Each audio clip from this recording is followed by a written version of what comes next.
My name is Connor Robinson and I work at NuSteel. I'm doing an apprenticeship for welding and fabrication. Since I've been doing the course, I've been able to gain many variety of skills, such as I've now got codings in infill bars, fillets, vertical downs, and since I've been able to do the apprenticeship, I've now learned how to keep my timekeeping on track.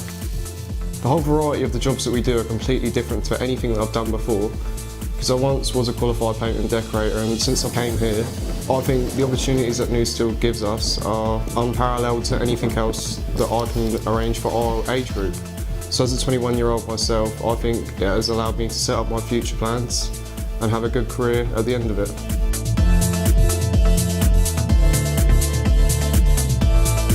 Go for it. It was probably one of the best opportunities that I chose to do, and I wouldn't say there's any downsides to it, to be honest. It's probably one of the best opportunities you can go for. You get hands-on experience, you also get the opportunity to learn at the same time, and you get a qualification at the end of it.